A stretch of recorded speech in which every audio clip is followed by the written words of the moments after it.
Bueno, buenos días a todos y muchas gracias por su asistencia. Vamos a comenzar con la mesa número 2, Migración, Pobreza y Delincuencia. Para esta mesa contamos con la presencia de la doctora Aurea Grijalva. Ella es doctora en Criminología y Delincuencia Juvenil por la Universidad de Castilla-La Mancha y especialista en Derecho Penal por la Universidad Nacional Autónoma de México. Actualmente se desempeña como profesora investigadora del Centro Universitario de Ciencias Sociales y Humanidades y sus principales líneas de investigación son miedo al delito, género e inseguridad, instituciones de justicia penal, determinantes de la criminalidad y economía del crimen. Bienvenida, doctora. Gracias. Enseguida ella va a impartir la charla Espacio Público y Seguridad, el caso de las colmenas en Zapopan, Jalisco. Acto seguido tendríamos a la doctora Gloria Mancha Torres. Ella es doctora en Políticas Públicas por la Escuela de Gobierno y Transformación Pública del Tecnológico de Monterrey, maestra en Ciencias Sociales y licenciada en Economía por la Universidad Autónoma de Nuevo León. Es profesora e investigadora del Instituto de Investigaciones Sociales de la Universidad Autónoma de Nuevo León e investigadora en Baker & Associates Energy Consultants. Sus líneas de investigación son juventud, educación, género, violencia, empleo y energía. Junto con ella tendremos al doctor Ernesto Aguayo Telles. Él es doctor en Economía por la Rice University y licenciado en Economía por la Universidad Autónoma de Nuevo León. Cuenta con estudios postdoctorales en la Universidad de California en San Diego y en la misma Rice University. Ha sido director del Centro de Investigaciones Económicas, subdirector de estudios de posgrado de la Facultad de Economía y profesor investigador en la Facultad de Economía de la Universidad Autónoma de Nuevo León. Cuenta con el nivel 2 del Sistema Nacional de Investigadores y sus líneas de investigación actuales son Economía de la Educación, Juventud, Salud, Migración, Distribución del Ingreso, Victimización y Pobreza. Ellos tendrán la charla Impacto del entorno en el comportamiento violento de los adolescentes, un análisis por ciudad. Bienvenidos. Continuaríamos con el doctor Carlos Obed Figueroa, doctor por la Universidad de York en el Reino Unido, maestría en Economía por nuestra Casa de Estudios y licenciado en Economía por la Universidad Autónoma de Aguascalientes. Actualmente se desempeña como catedrático CONACYT en este centro universitario, adscrito a la maestría de Economía para ser exactos, y sus áreas de interés son la economía internacional, la teoría política y monetaria, análisis insumo-producto y economía del crimen. Él charlará sobre costos económicos de la violencia. La mesa cerrará con el doctor William Brandt, consultor y cofundador de Ethical Conflict Consulting, miembro de la Facultad de la Universidad Estatal de Texas y profesor del Master of Arts in Applied Philosophy and Ethics Program. Él charlará sobre la denominación legal, sistemas económicos y violencia social. Bienvenidos sean todos, muchas gracias.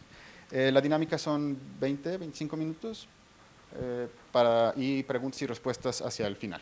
¿Sí? Gracias.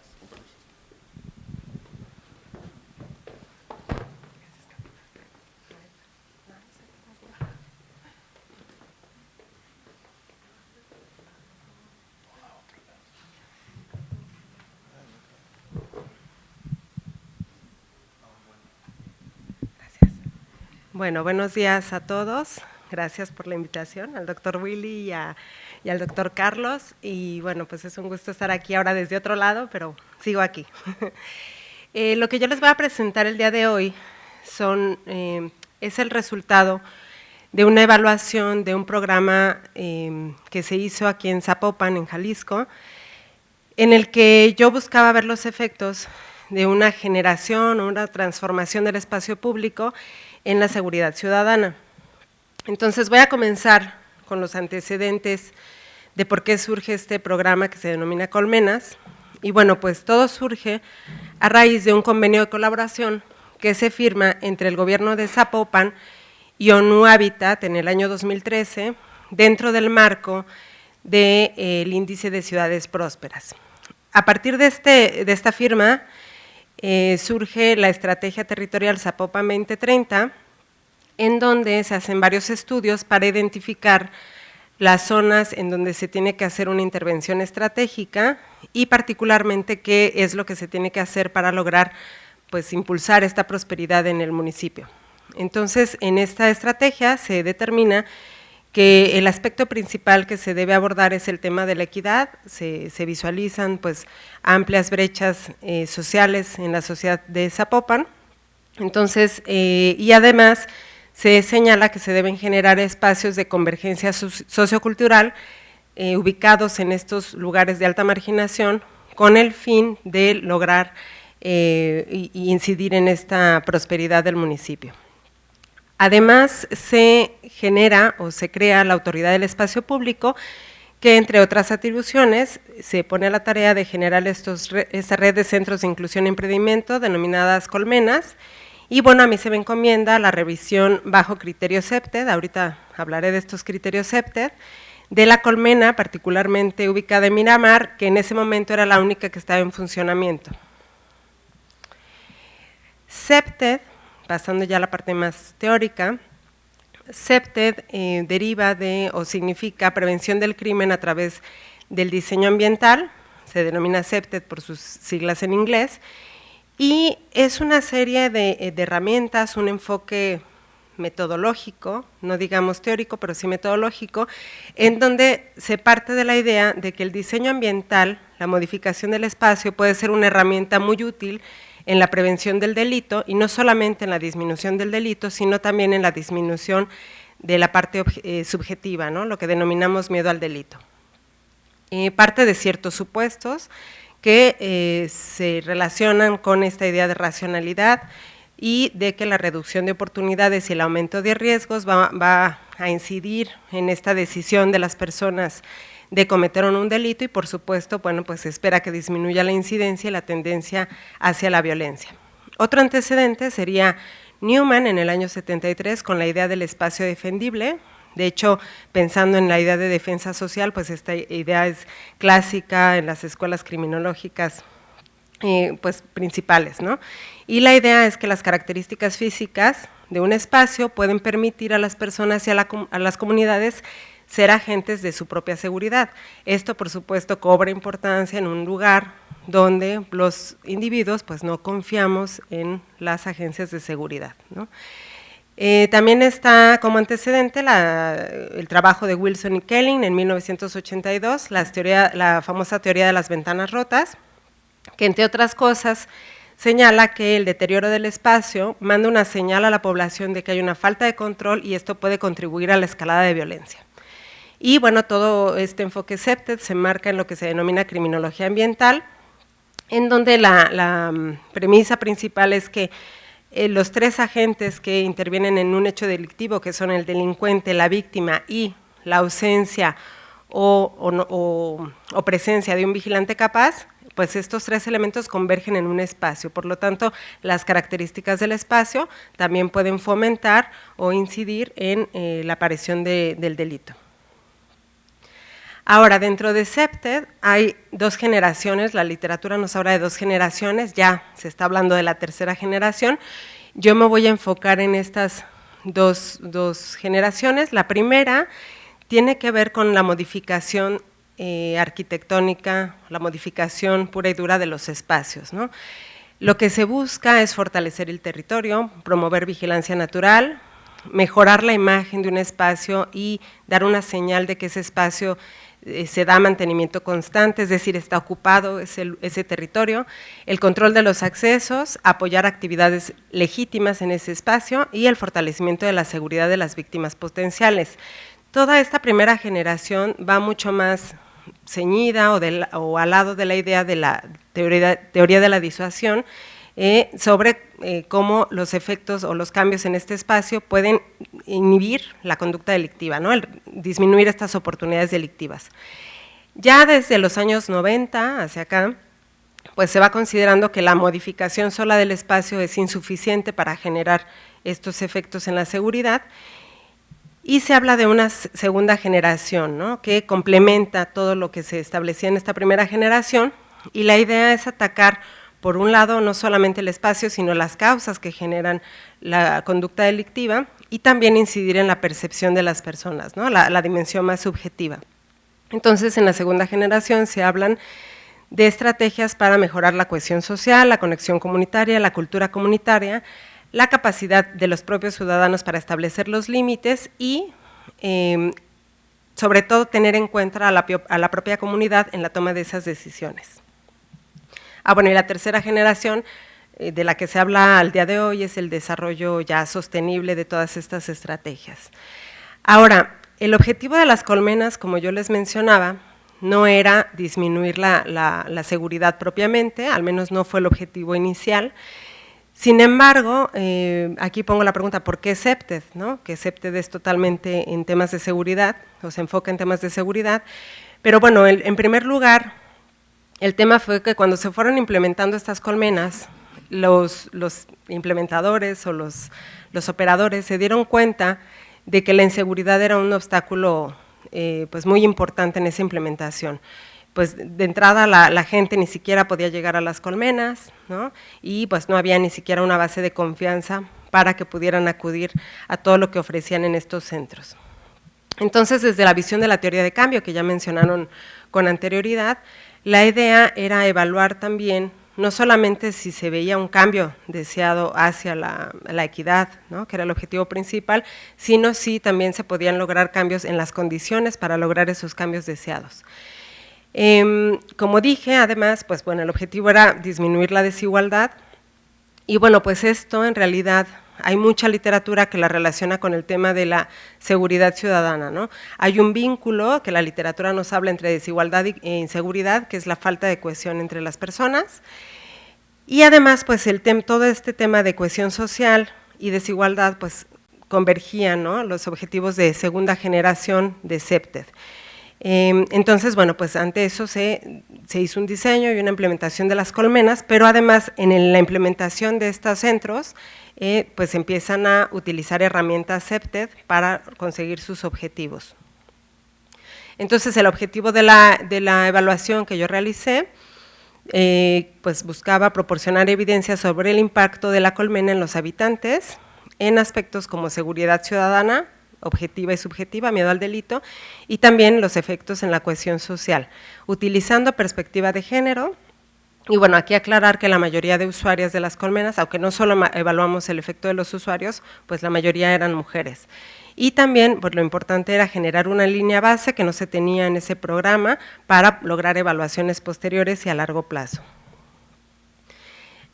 Cuando empiezo la evaluación, pues me encuentro varios desafíos. Por un lado, la imposibilidad de realizar un estudio pre-post, que hubiera sido lo ideal para ver los efectos, ¿no? de esta intervención, porque ya estaba en marcha la colmena cuando yo realicé la evaluación.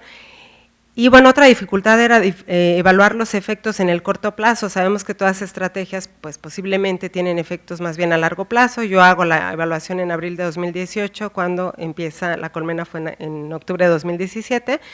Y bueno, lo que siempre sabemos en cuanto a cuando se quiere hacer un estudio criminológico, el problema de la información, ¿no? Pues no teníamos datos que proporcionen certeza, lo que ya hablaba Fernando en la mesa anterior, ¿no? Certeza, confianza, seguridad en esa información. Y ante esto, pues lo que hice fue proponer una combinación de fuentes para dar algo de robustez a los resultados. Por un lado hice análisis de estadísticas oficiales en las colonias aledañas a la colmena, con eso buscaba ver los efectos en la dimensión objetiva. Eso no lo voy a presentar el día de hoy porque me voy a centrar en los efectos en la dimensión subjetiva y cohesión social, y para ello diseñamos y aplicamos una encuesta. Esta encuesta, la población objetivo fueron los residentes de 18 años o más en el área de influencia. Aquí me gustaría aclarar que esperábamos efectos no solamente en los usuarios de la colmena, sino como implicaba una modificación del espacio, pues esperábamos efectos en todos los que vivían alrededor de la colmena, ¿no? Entonces la encuesta se aplicó a usuarios de la colmena, a población aledaña a la colmena Miramar, y necesitábamos un grupo de comparación. Entonces elegimos otro polígono con características muy similares desde un punto de vista socioeconómico, que era el polígono de San Juan Ocotán, y donde se iba en ese momento a implementar una colmena que al día de hoy ya está en marcha. Entonces, bueno, queríamos observar estas diferencias y además nos permitía en un futuro hacer ahora sí un estudio pre-post en San Juan Ocotán. Bueno, aquí lo que pueden ver pues son las dimensiones que tenía este instrumento, el número de ítems, eran 7 dimensiones, cada una de ellas tenía dos dos indicadores.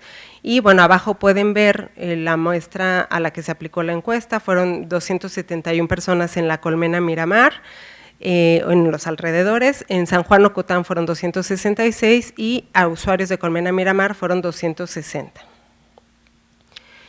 Otra decisión que tomamos fue evaluar los efectos teniendo en cuenta la distancia de la colmena, ¿no? Pensando en que también si se vivía más lejos de la colmena, pues los efectos iban a ir disminuyendo, entonces estratificamos la muestra de la Colmena Miramar en 500, 1000 y 1500 metros. Aquí lo que pueden ver pues es, bueno, pues hicimos un análisis factorial de todo lo que medimos, como les dije, pues eran diversas dimensiones o diversos constructos y bueno, pues aquí vemos las dimensiones de cada una, todas tenían 2 dimensiones y la varianza pues nos dice que sí estamos midiendo lo que pretendíamos medir.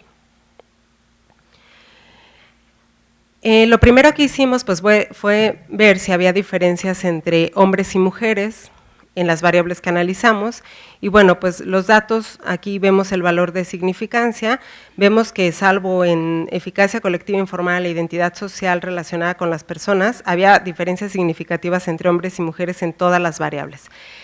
Y bueno, pues llama la atención que en todos los casos los hombres son los que obtienen la mejor puntuación, en el sentido de que son los que mejor valoran todos los aspectos de seguridad y de cohesión social en sus lugares de residencia.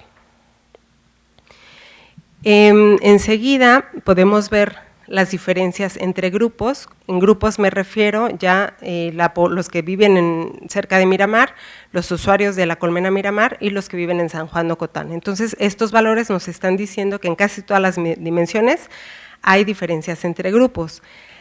El siguiente análisis entonces es ver en qué sentido son estas diferencias entre grupos y lo que yo observo es que, sobre todo, primero comparando los de San Juan, la población de San Juan Ocotán y de Miramar, en todos los valores está mejor San Juan Ocotán, excepto en la confianza interpersonal, en las 2 dimensiones de confianza interpersonal. Y esto puede ser que nos está indicando que en San Juan de Ocotán es un polígono donde hay mayor tradición, hay mayor proporción de población indígena, es muy posible que las relaciones sociales no estén tan deterioradas como en Miramar, que hay mucha más población de inmigrantes, y también, bueno, pues la gente, los implementadores de la Colmena hablaban de que hay un mayor control territorial porque ahí no hay tanta disputa de plazas, sino que hay un grupo que tiene controlado ese territorio. Y bueno, pues lo que sí veíamos entonces es que parece que las relaciones estaban mejor en San Juan de Ocotán.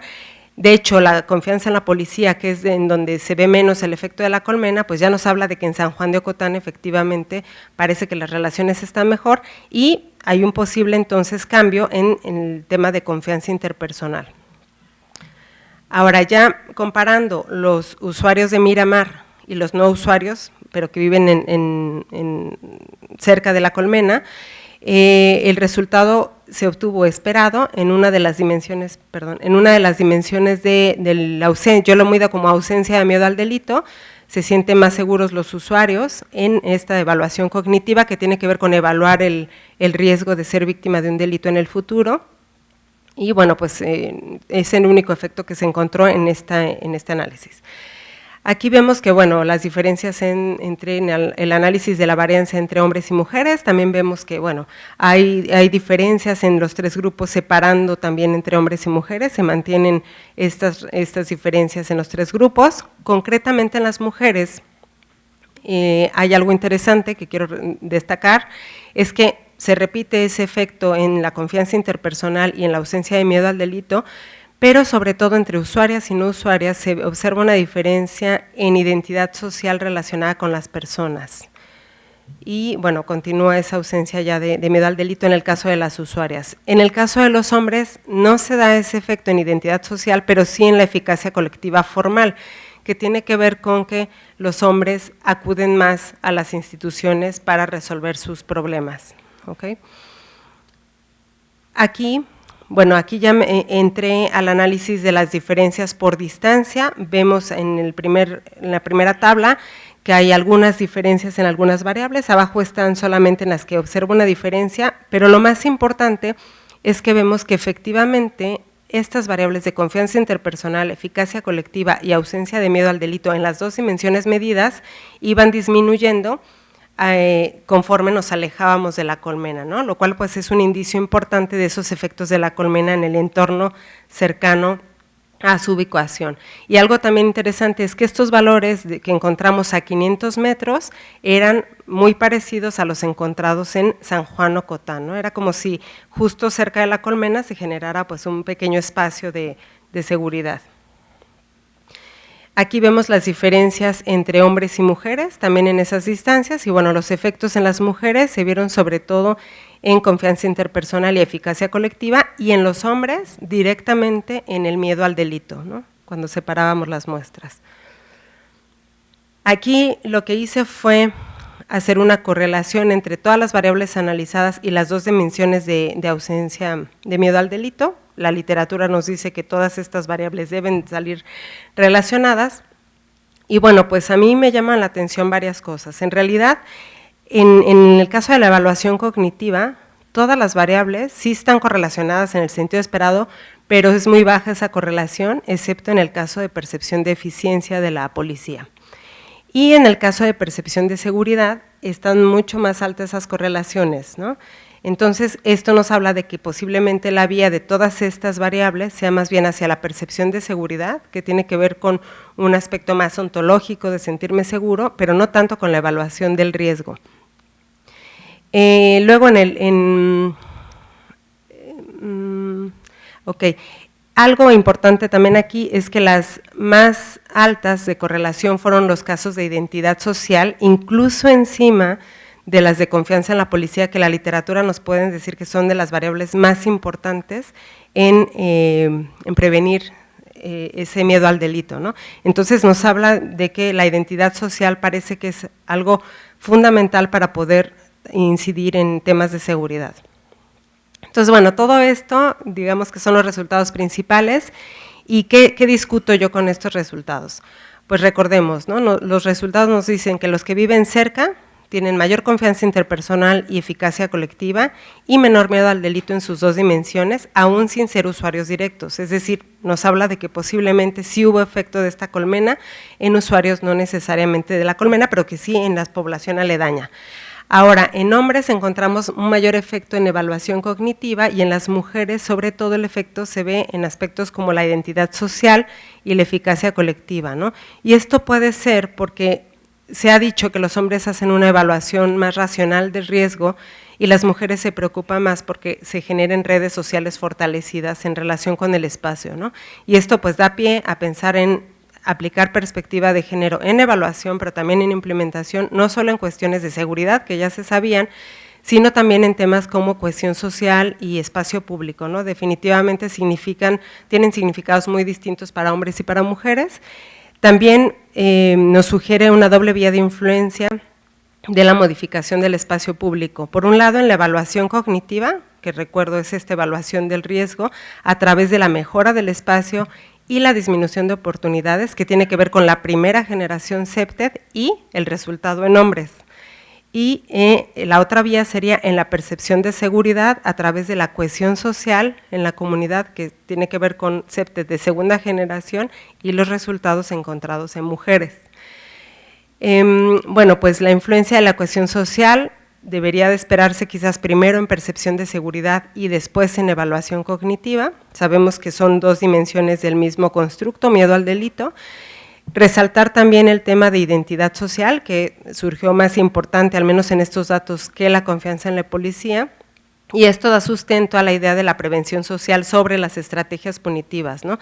Y bueno, en el caso de la colmena, no presenta aquí el dato, pero es justo lo que mejor evalúan los usuarios, el tema de que consideran que se les ayuda a mejorar esa identidad social, sentirse parte de su colonia. Y bueno, entonces sería esperable efectos en el mediano y largo plazo en evaluación cognitiva. Y bueno, en general podría decir que sí hay efectos positivos de la colmena, distintos en hombres y mujeres, por las razones que ya expliqué. Y bueno, pues muchas gracias.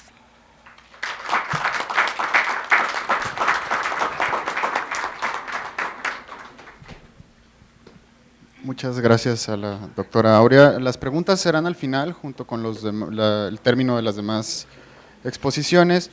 Y ahora entonces daremos pie a la doctora Gloria Mancha y al doctor Ernesto Aguayo con el impacto del entorno en el comportamiento violento de los adolescentes, un análisis por ciudad. Gracias. Gracias. Bueno, pues primero muchas gracias por la invitación. Les vamos a presentar una parte de un proyecto que tenemos en progreso y que estamos realizando con el doctor José Martínez de la Universidad Estatal de California en Domínguez Hill. El tema es los efectos del entorno en el comportamiento violento de los jóvenes en México, que es un tema que ya hemos venido trabajando y ahorita estamos como que en la fase de estudiar el hacer un análisis por ciudad utilizando econometría espacial. Entonces, pues lo que nos dice la literatura de violencia y de delincuencia es que este tipo de actos que realizan los jóvenes o que algunos jóvenes se enganchan en estos actos, pues son causados por múltiples factores, que tienen que ver con sus características individuales, con sus características familiares, con las características de su grupo de amigos, de la escuela en la que están o en el empleo en el que están y las características del vecindario donde viven. La economía del crimen, la literatura de la economía del crimen nos dice que factores tales como pobreza, desigualdad, desempleo, bajos niveles de educación o la falta de espacios públicos adecuados en las ciudades hacen a los individuos más propensos a participar en actividades criminales. También encontramos en la literatura que el entorno social donde los jóvenes se desenvuelven es uno de los principales modeladores de su comportamiento. Entonces, también encontramos que los jóvenes que están expuestos a la violencia, ya sea como testigos o como víctimas, tienen un mayor riesgo de desarrollar patrones de comportamiento agresivo y violento. Entonces, entre más haya estos factores, pues hay más posibilidades de que los jóvenes presenten comportamientos violentos o se enganchen en cuestiones de delincuencia. Entonces, si una ciudad presenta pues muchos de estos patrones, pues hay más probabilidad de que en esa ciudad, los jóvenes de esa ciudad presenten este comportamiento y si esa ciudad está rodeada de otras ciudades con comportamientos similares, pues el efecto podría ser mayor o podría darse ese efecto espacial entre ciudades. Entonces, el objetivo de este trabajo en específico que estamos haciendo pues es estudiar el impacto de los diferentes factores ambientales que afectan el comportamiento de los jóvenes de 14 a 18 años, o sea, los adolescentes en México, utilizando el nivel, como observación, el nivel ciudad. Lo que nos permite investigar las interacciones espaciales entre las características de la ciudad y, o sea, cómo afectan la violencia entre los jóvenes. ¿Por qué escogimos esta edad, los 14 a los 18 años? Porque la literatura lo que nos dice es que en la adolescencia media y la adolescencia tardía es cuando los jóvenes tienen más probabilidades de engancharse en este tipo de actos de violencia o de delincuencia, y que aquellos que empiezan a participar, pues es más difícil que salgan y cada vez van entrando en cuestiones más pesadas, ¿no?, de violencia y delincuencia. Para hacer este estudio utilizamos datos de la encuesta de cohesión social para la prevención de la violencia y la delincuencia, la ECOPRED 2014, que contiene información de los jóvenes de 12 a 29 años, de sus familias, de sus vecindarios, de su grupo de amigos. Esta encuesta pues, fue levantada por el INEGI a casi 1 millón de hogares en 47 ciudades en México. Esta encuesta es representativa por ciudad para estas 47 ciudades, de estas 7 son áreas metropolitanas, 40 pues son ciudades, no es representativa para los estados. Y pues bueno, a esta encuesta está compuesta de 2 cuestionarios, uno que se aplica al jefe de hogar y el más importante es el que se aplica a los jóvenes y de donde proviene la mayor cantidad de información. También utilizamos información del conteo 2015 del INEGI para ver lo de las características de las ciudades. Y bueno, ¿cómo definimos violencia? Porque pues violencia en la literatura no hay un consenso de cómo podemos definir violencia, ¿no? Entonces tenemos que operativizar el concepto, operacionalizar el concepto y bajarlo para ver cómo lo vamos a estudiar. Entonces nosotros estamos utilizando un concepto de 2013 de la literatura sobre juventud, o juventud y violencia, donde estos autores nos dicen que definen los actos violentos como aventarle objetos a alguien, pegarle a alguna persona, estar involucrado en peleas callejeras o de pandillas, cargar armas o atacar con alguien a armas y cometer robo. Con la información que tenemos disponible con la ECOPRED, aquí no les preguntan a los jóvenes, por ejemplo, si han cometido robo. Entonces, solo les preguntan si alguien en su círculo cercano ha cometido, pero sí les preguntan si han tenido problemas con la ley o han sido arrestados. Entonces, con la información que nos da la ECOPRED y tratando de apegarnos a esta definición, pues nosotros utilizamos 5 variables dependientes que construimos con esta información para definir, o sea, que la violencia juvenil. La primera, pues, es gritarle a otras personas en situaciones de conflicto. Aquí es importante que es en situaciones de conflicto, porque siempre hay personas que me preguntan, oye, pero es que yo le grito a mis hijos, entonces dime cómo no gritarles, y no, pues es que no es así de ya vente a cenar, o sea, es en una situación de conflicto, o sea, que griten en forma violenta. Otra es golpear objetos para calmarse, y en este proceso pues se dañan o se pueden herir a sí mismos. Golpear personas, también en situación de conflicto, cargar armas tales como pistolas o como cuchillos, y dicen que llevan estas armas como método de defensa o para hacerse respetar, y pues también en aquellos jóvenes que hayan sido arrestados. Hicimos una prueba pues para que estas variables no nos explican la misma situación, no es la misma variable, un análisis sencillo de correlación. Y bueno, acá un ejemplo nada más de una de estas variables, la de, por ejemplo, gritar a otros, entonces ahí la vemos por ciudad, y vemos como, por ejemplo, en la delegación Gustavo Madero de la Ciudad de México es donde una mayor cantidad de jóvenes gritan en situaciones de conflicto, un 18%, y donde menos gritan es en Veracruz. Para cada una de estas variables, pues tenemos sus resultados. Entonces, por ejemplo, para golpear objetos, en Guadalajara, la zona metropolitana de Guadalajara es la que sale más alta, con 19% de los jóvenes que declaran golpear objetos para calmarse.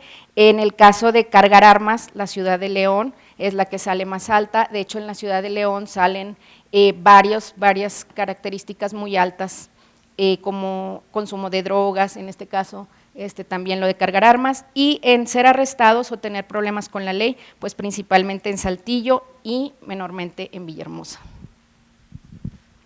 Bueno, el problema entonces es medir el efecto de ciertas características en el porcentaje de jóvenes que declaran alguna de estas actividades, gritar, golpear objetos, golpear personas, pero también estamos interesados en saber si existe una correlación entre ciudades, quiere decir que si hay más violencia en una ciudad, eso puede generar más violencia en las ciudades aledañas. Para eso utilizamos un modelo clásico de econometría espacial de Anselin y Vera, en donde define la posibilidad de que exista, a través de una matriz de pesos espaciales, la posibilidad de que exista esa correlación entre observables o entre no observables, que esto va a ser muy interesante. Esta es una matriz de correlación espacial, unos en donde consideramos si las ciudades son vecinas y 0 si no son vecinas, y la definición de vecindad la hicimos nosotros a nuestro propio criterio, que fueron 300 kilómetros de distancia. Intentamos otros valores, 400, 500, cuando es muy grande, entonces muchas ciudades empiezan a tener vecinos y se pierde esta fuerza de interacción espacial, no somos capaces de medirla. Si es muy pequeña, entonces también se pierde, porque casi ninguna ciudad es vecina de nadie si ponemos que la distancia para ser vecinos son. Entonces encontramos un lugar medio de 300 kilómetros que es muy discrecional. Estas son todas las ciudades, las 47 ciudades. En el centro del país hay mucha más interacción espacial. Tijuana y Mexicali solo interactúan entre ellas. Si reduzco a 200 kilómetros, hasta la interacción entre Tijuana y Mexicali se pierde y eso no es deseable. Ciudad Juárez y Chihuahua, y también en la península de Yucatán hay una menor interacción, sobre todo en el centro donde se da, pero si crecemos mucho esa interacción de 500, 600 kilómetros, prácticamente todas las ciudades terminan siendo vecinas y ya no podemos obtener mucha información. Les comento, entonces, hay dos posibilidades de esa interacción espacial. Uno se le llama el modelo SAR, que es a través de observables, y el modelo SEM, que es a través de no observables. El resultado nos va a hablar de el resultado de nuestras regresiones, nos va a platicar mucho sobre qué significa que el SAR, el modelo SAR es que haya autocorrelación entre observables, quiere decir que si hay más violencia en una ciudad, eso se contagia a las otras ciudades a partir de cosas que podemos medir, como la misma violencia, como medible, como características de las ciudades, ya sea en espacios públicos, ya sea en la violencia dentro de las familias. Y en el modelo SEM estamos diciendo que esa correlación entre ciudades, ese contagio de violencia entre ciudades, se debe a cosas que no podemos observar, que pueden ser como las cosas culturales que se contagian entre ciudades, como modas que se contagian entre ciudades, pero también entre no observables como la misma delincuencia organizada que no está en nuestros controles en X porque no sabemos o al menos no lo tenemos ahí.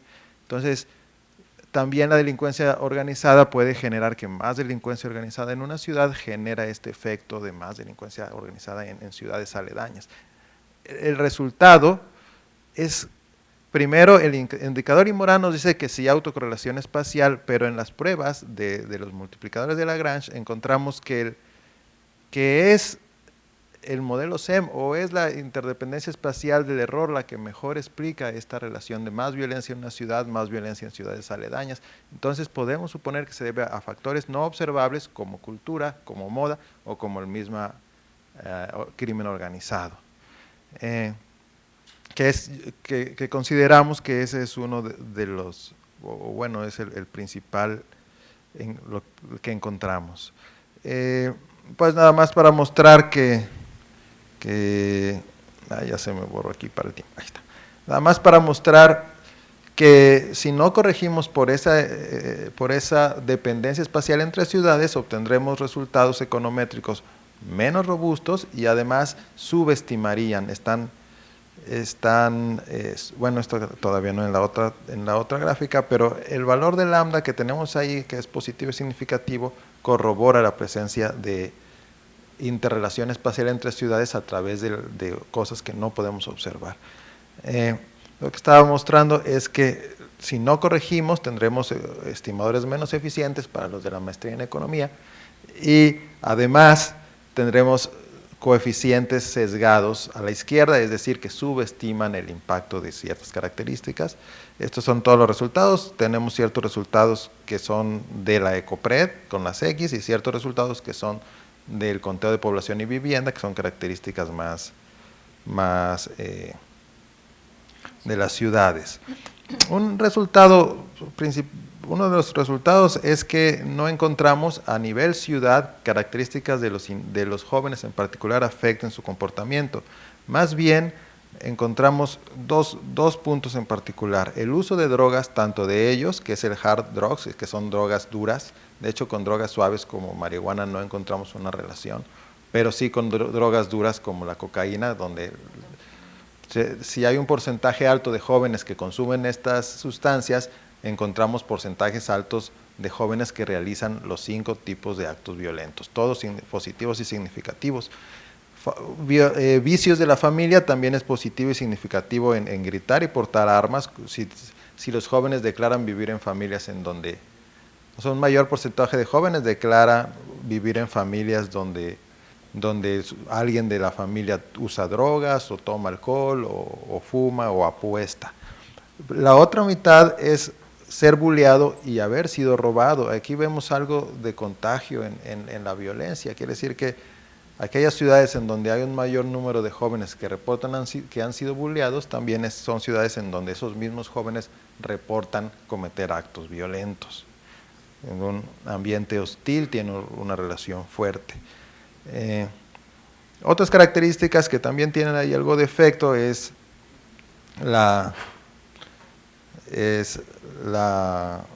si los jóvenes declaran vivir en familias violentas, si tienen amigos violentos o vecinos violentos o compañeros de escuela o de trabajo violentos, entonces incrementa la probabilidad de cometer actos violentos en algunas características, no en todas, y encontramos por ahí un par de resultados contraintuitivos, como que tener malos vecinos disminuye la probabilidad de que yo golpee, pero pues es un parte de la debilidad de los datos también, que son datos agregados para 47 ciudades.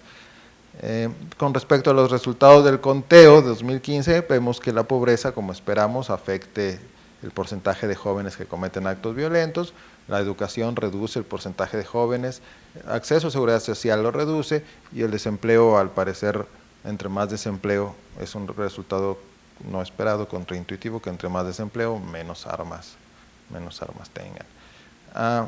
Conclusiones: los estudios previos no consideran la existencia de autocorrelación espacial, y consideramos que es importante, sobre todo para el ataque a la violencia y al comportamiento violento, sobre todo de los jóvenes, de los adolescentes. Este trabajo incorpora esa herramienta, un análisis exploratorio, y seguiremos trabajando en ello, pero al menos detectamos que sí existe esa autocorrelación espacial entre ciudades, y que esta autocorrelación se debe a factores no observables, donde la existencia de delincuencia organizada podría ser uno de esos factores.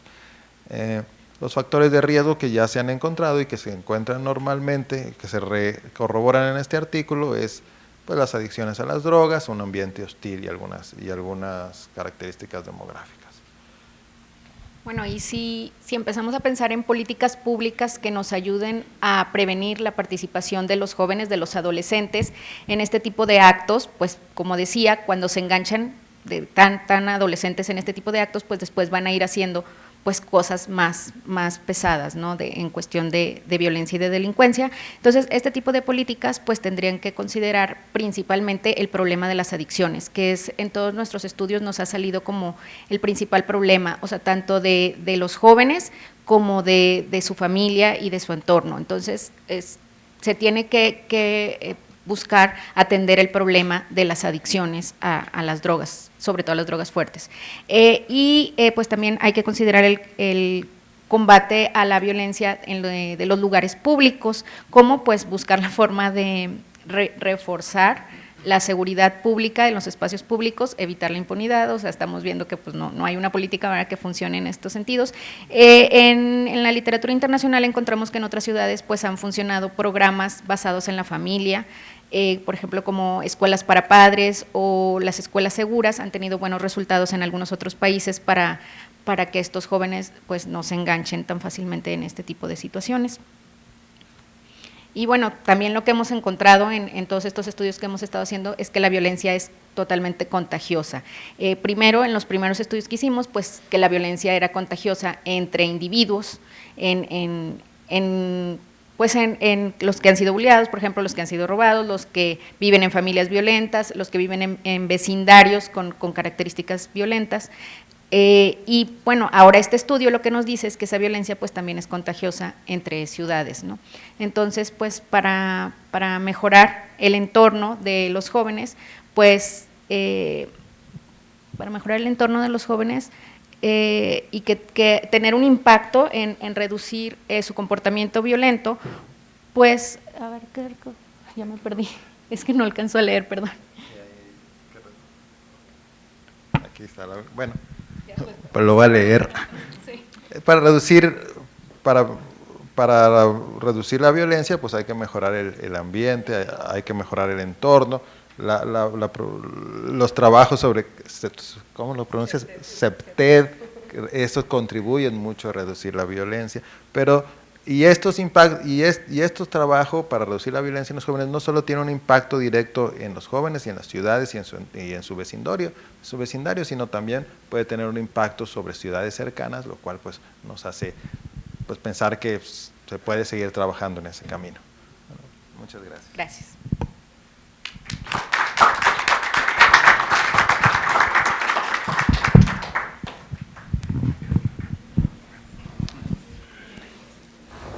Muchas gracias a los doctores. Ahora continuamos con el doctor Carlos. Sí. Así, era en ver. A ver, bueno, para empezar va mi disclaimer. Después de mi cuarto seminario, por fin ya no voy a presentar mapitas, nada de econometría espacial, ni esas cosas para que no me critiquen. Todo el mundo critica la econometría espacial aquí ya. Ya a nadie le gustan los mapas. Bueno, primero aquí para cambiarle un poco el enfoque, ahora se me ocurrió hacer con las matrices de insumo-producto, las matrices de contabilidad social, hacer un análisis de equilibrio general acerca de los costos económicos de la delincuencia, pero enfocado principalmente a las empresas, ya no tanto a las personas, ya no importa la percepción, etcétera, etcétera, ¿no? Entonces, en primer lugar, nosotros ya sabemos cómo está todo lo de la delincuencia, se estudia, se menciona que la percepción, etcétera, etcétera. Las empresas tienen el mismo problema. Sin embargo, el problema de las empresas es distinto porque ellos realmente sí cuantifican cuánto les cuesta la violencia, porque pues, básicamente lo ponen directo en sus costos y si lo meten en los costos ya afecta al resto de la economía. El INEGI tiene una encuesta que se llama Encuesta Nacional de Victimización de Empresas, que es lo mismo que el ENVIPE, solo que el lado de las empresas. Igual viene la victimización, viene la percepción, corrupción, costos, etcétera, etcétera. Sin embargo, la parte del INEGI, cuando toma en cuenta las empresas, solo toma en cuenta una miserable parte de la economía, solo se enfoca en el sector comercio, industria y servicios. Deja de lado todo el sector agrícola, todo el sector minero, y todo lo agrega en esos tres sectores sin decir exactamente cómo fue. Aparte de que cuando lo hace también lo desagrega por empresas pequeñas, medianas y grandes, y también es un misterio porque pues literal una empresa pequeña puede ser de 0 a 50, pero pues no es el mismo gasto en seguridad que puede ser una pequeña de 0 a 50, que es más tecnológica, alguien que es súper artesanal para la manufactura, etcétera, etcétera, así que se pierde muchísima información. Otra forma de medir los costos económicos de la delincuencia la sacaron un instituto que se llama Instituto Mexicano por la Paz o algo así, que dice que aproximadamente es el 20% del PIB. Pero cuando ven la metodología, ellos toman en cuenta cuántos asesinados hay, que cuál era el retorno esperado, digámoslo así, de la vida, etcétera, etcétera. Pero sin embargo no descuentan los beneficios que puede tener que hayan muerto esas personas. Es decir, si muchos estaban en actividades delictivas, descontamos lo malo que podrían haber hecho y ya nos saldrían unos costos netos, digámoslo así posiblemente, ¿no? Se mencionan los costos brutos más no los costos netos. Igual, ¿cuáles son los costos que tiene el sistema penitenciario judicial? Habla que si esas personas hubieran muerto, nos hubiéramos eliminado todo eso y hubiéramos quedado quizás en una situación mucho mejor, ¿no? O igual también los muertos, cuando es parte de la delincuencia organizada, no necesariamente generan un impacto negativo en la población, sino que puede generar un impacto positivo porque ven que el Estado tiene cierta fuerza de reacción, ¿no? Entonces ellos solo toman en cuenta los costos brutos, más no los costos netos de los beneficios de esos muertos y los beneficios del ataque a toda esa parte delictiva, ¿no? Por lo tanto, el 20% también así como que agarran 10,000 muertos, cuánto es la vida útil, cuando tampoco tenemos datos de si eran trabajadores formales, qué preparación tenían, etcétera, etcétera, sino simplemente es cuánto te podrían haber generado, ¿no? Entonces, la cuestión aquí que yo hice fue agarrar, por un lado, datos del ENVE para ver cuáles eran los porcentajes o cuánto les costaba la delincuencia, más aparte la cifra negra que mencionan ellas, que es igual de alta que la delincuencia en las personas, y eso compararlo con los datos que mencionan las cámaras de la industria, de los diferentes sectores económicos, ya sean desde la Cámara Confederación Nacional Campesina, la Cámara de los Mineros, de la Canacintra, etcétera, etcétera, que son datos totalmente distintos a los del INEGI. No coinciden en nada, básicamente. Mientras que el INEGI menciona que aproximadamente es el 0.5% del PIB, aproximadamente dice unos 8 o 9 mil millones de dólares, las cámaras, por ejemplo, de la industria minera te menciona que es 25%, la de la industria de la construcción dice que entre 10 y 20%, la Cámara de la Confederación Campesina dice que mínimo es el 20% lo que se pierde por extorsiones, robos, bla, bla, bla, bla, bla. Entonces, en base a eso, se me ocurre hacer un modelito de equilibrio general con las matrices de contabilidad social para ver exactamente cómo influyen los distintos pesos que le dan a cada uno de los costos en cada uno de los sectores y ver cómo ese efecto se iba hacia la cuestión de los pagos a los agentes económicos, el consumo final que teníamos, la cuestión de la balanza de cuenta corriente, etcétera, etcétera. Entonces, lo primero es que a mis alumnos que van a tener examen de micro, más les vale que se acuerden de esto, cuando vamos a ver nuestro sistemita, vamos a tener nuestras funciones comunes y corrientes. Los primeros sectores, las primeras Cuestiones de estas tienen 300, 400 años, pero básicamente a partir de los 30, cuando Leontief se le ocurrió hacer sus matrices, fue la primera representación global, digamos, de la economía. ¿Qué es lo bueno de esto? Pues que podemos ver exactamente cómo se comporta toda la economía. ¿Qué es lo malo? Que básicamente van con un retraso de 3 a 5 años cada una de las matrices. ¿Qué es lo bueno? Que los coeficientes de las matrices realmente no cambian a lo largo del tiempo, a menos que haya un shock muy grande en algún sector. ¿Qué es lo malo? Que regularmente estos sectores no cambian a lo largo del tiempo y que las funciones de producción no reflejan realmente cuánta productividad tenemos, sino simplemente reflejan cuáles son las inversiones que se están realizando. Entonces, cuando se crearon estos modelos en los 60, básicamente el que los creó buscaba ver qué tipo de desviaciones podían darse en cada uno de los sectores. Pero como en esos tiempos no había tanta información y sigue sin haberla, básicamente él utilizó un método para ver los parámetros que le llamó guesstimation. ¿Y eso qué es? Pues básicamente fue probando los distintos parámetros, reconstruyendo, simulando las matrices hasta que le daban exactamente la matriz original. Y una vez que ya la tenía, ahora se iba aplicando los distintos shocks dependiendo de si había más productividad, cambios en el comportamiento del consumidor, etcétera, etcétera, ¿no? Yo cuando analicé las matrices, el único cambio que sí vi en las matrices a nivel mundial fue, por ejemplo, con las Torres Gemelas en el 2001, ahí se ve claramente que el sector de transporte aéreo pues truena. Ahí sí se ve que tiene una tendencia y en ese momento cae y ya nunca se vuelve a recuperar. Mientras que todo lo demás se sigue conservando más o menos a lo largo del tiempo. Supongo que en las matrices cuando las saquen 2, 3 años vamos a ver que con todo lo que tiene que ver con el gas natural se va a ver un incremento importante en ese sector y el sector petrolero va a experimentar un cambio porque el tipo de generación de energía y demás va a estar cambiando. Entonces, en este caso lo que hice fue tener un modelo común y corriente, pleno empleo, inversión, los precios y los ingresos ya están dados, son exógenos, etcétera, etcétera, y utiliza funciones Cobb-Douglas. ¿Por qué? Pues porque ya saben que son las más fáciles de modelar, las más fáciles donde se pueden ajustar las cosas y las que siempre vamos a utilizar para cualquier cosa en la economía, porque las de Leontief pues no tienen como que gracia, ¿no? Después, aparte de esto, ¿qué otras condiciones tenemos que ver? Regularmente tenemos que ver qué tipo de estructura de mercado tenemos, cómo es el comportamiento de las empresas. Ya sabemos que las empresas solo quieren maximizar, ya sabemos que los hogares solo quieren consumir y sabemos que al final de cuentas, si es un modelo de equilibrio general, pues todo tiene que cuadrar, ¿no? Básicamente, todo el mercado se va a vaciar, etcétera, etcétera, ¿no? Y entonces, aquí lo que utilizamos dentro de las Cobb-Douglas, la única gracia que tenemos es que vamos a utilizar una CES. ¿Por qué? Pues porque la elasticidad va a ser constante, etcétera, etcétera, ¿no? Primero, las matrices de insumos productos, si no las han visto, básicamente son el reflejo de cómo se da toda la economía, cómo interactúan los distintos sectores industriales en cuanto a insumos y en cuanto a destino de su producción, y vemos también cómo se dan, si esos insumos son importados y si esos productos se exportan, ¿no? La matriz de contabilidad social que nos da con respecto a la matriz de insumo-producto, simplemente nos agrega toda la parte que tiene que ver con los impuestos, el pago a los factores de la producción y divide el consumo final por hogares, gobierno, las inversiones y nos da toda la parte también de los costos del transporte y también nos agrega toda la parte de la balanza comercial que no se ve en la función en la matriz de insumo-producto. Y entonces, basado en esto, estas son las funciones que siempre vemos, para mis alumnos, ya esto va a venir. Entonces, básicamente son las mismas funciones que siempre vemos, los hogares van a maximizar dependiendo de qué tanto consuman, vamos a tener una restricción presupuestaria de los hogares, la restricción presupuestaria va a recibir del pago de los factores que reciban, que es lo mismo que ya tenemos siempre. Igual, ¿cómo vamos a saber cuánto consumir? Vamos a hacer el lagrangiano, etcétera, etcétera. Las empresas ya sabemos qué es lo que van a hacer siempre, van a tratar de maximizar sus beneficios, es decir, agrandar la mayor distancia entre los ingresos menos los costos. Igual, sacamos los resultaditos, ya saben cómo, más les vale, y vamos a obtener una parte importante aquí, que con esto nosotros vamos a tratar de delimitar nuestra función de consumo, nuestras funciones de cierre, y en base a esas funciones de cierre ver cómo le vamos a aplicar los shocks y en dónde tienen que estar los shocks.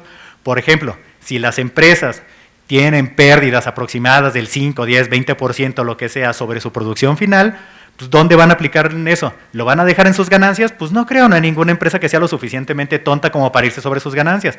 ¿Qué es lo más fácil que hacen? Lo asumen como un costo inherente al sistema. Por lo tanto, la violencia no es tanto un costo para las empresas. Las empresas trasladan ese costo e inflan los precios. ¿Por qué? Pues porque es el reflejo de un costo extra que vamos a tener en la producción, ¿no? Y entonces por eso vemos que luego el precio del aguacate, bla, bla, bla, sube, pues porque ya sabemos que hay extorsión, bla, bla, bla, en esos sectores, ¿no? Ya sabemos que el precio de la minería va a ir cambiando. ¿Por qué? Pues porque llegan, nos asaltan y se llevan 1,000, 2,000, 3,000 kilos de plata, bla, bla, bla, y eso va a terminar inflando los precios, que al final tiene que asumir la empresa para incrementar, cuando incrementa sus costos, etcétera, etcétera, ¿no? Y entonces, más o menos así suelen quedar las matrices. En este caso son 9 sectores, los 9 sectores me van a decir qué característica tiene cada uno de los sectores, y estas matrices me dicen qué parte se le va a pagar al capital y qué tipo de sector es, si es intensivo en capital, en mano de obra, etcétera, etcétera, ¿no? Por ejemplo, el sector agrícola, la relación que tiene entre capital y trabajo es 1.6 por cada de capital, mientras que si nos vamos al minero es 10 veces, mientras que si nos vamos a otros sectores, se puede ir moviendo dependiendo de qué sector, cuánto trabajo utilice, qué tan especializado sea, qué tanto capital necesite, etcétera, etcétera, ¿no? ¿Por qué? Pues porque en la minería sabemos que es más intensivo en capital, mientras que en la agricultura sabemos que es más intensivo en trabajo, ¿no? Y entonces, en los datos del ENVE nos dicen cuáles son los costos del delito. Estos datos son en miles de millones de dólares para cada uno de los años, y nos dice por cada uno de los sectores cuántos millones de dólares gastaron, ya sea en seguridad, o cuántos millones de dólares les robó la delincuencia. Esto que está aquí es la suma entre cuánto gastaron en seguridad y cuánto les robaron. Y si te fijan, pues básicamente comercio hasta arriba pues es lo normal, ¿no? Pues lo que más se roban son los comercios, en segundo lugar la industria y en tercero lugar los servicios. Aquí en los servicios, acuérdense que los servicios puede ser cualquier cosa, ¿no? Aquí se separan comercio del servicio, aquí no hay que el sector, la empresa sin chimeneas y esas cosas, ¿no? Aquí sí lo separan y ponen todo hotelería, bla, bla, bla, bla, en servicios, y en tal cual comercio lo dejan solito. Cualquier actividad de compra-venta lo meten ahí, ¿no? Industria, extrañamente, si queda hasta abajo, pero si lo vemos como porcentaje del PIB es extraño que quede abajo, pero pues realmente no es tan sencillo llegar a una empresa y robarse la máquina, ¿no? Es más sencillo llegar a una empresa que se dedica a la comercialización y robarse todo lo que está ahí. En el caso de la cifra negra, vemos cómo es asquerosamente brutal. Básicamente la cifra negra va desde el 80 hasta el 90%. Por lo tanto, si ellos están diciendo que realmente solo fueron 6,000 millones lo que le robaron, si le incrementamos la cifra negra, pues se puede ir al doble, al triple, o multiplicamos básicamente por 10 veces, ¿no? Si no lo denuncian, pues significa que realmente no te importaba. Si no te importaba, quiere decir que el monto era muy chico. Técnicamente eso no lo sabemos, o que bien te dedicabas a economía informal, o que no tenías cómo comprobar con facturas, etcétera, etcétera, porque una empresa regularmente tiene que hacer la denuncia para que en caso de que le encuentren tus productos te los regresen. Si no haces la denuncia quiere decir que no tienes la posesión legal o algo así, y por lo tanto se va la cifra negra. 90% de la cifra negra nos dice de qué tamaño puede ser la economía informal dentro de las empresas que están registradas en el INEGI, ¿no? Básicamente 90% en empresas formales es horrible. Y si vemos eso en los datos, pues ¿cómo creen que se comporten los datos que tienen que ver con los costos económicos para las empresas? Pues básicamente no sirven de nada, ¿no? Y esto lo vemos en empresas que están consolidadas, digamos así, que tienen RFC, bla, bla, bla, bla. En empresas que no tienen eso, como suelen ser los casos agrícolas, esto puede ser muchísimo mayor, ¿no? Y entonces, ¿qué problema nos genera esto? Primero, que no existen datos para las empresas confiables por parte del INEGI. Segundo, es más confiable creer en el INEGI o creer en el sector, en la Cámara Nacional de la Industria de la Transformación, por ejemplo, o en la Coparmex y todo eso.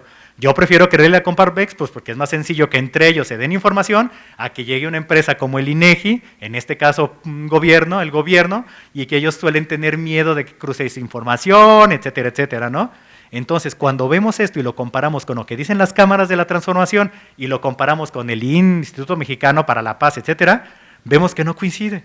Y entonces el problema aquí es ver cómo se le va a hacer para calibrar o cómo se le hacemos para estimar los costos económicos de la violencia.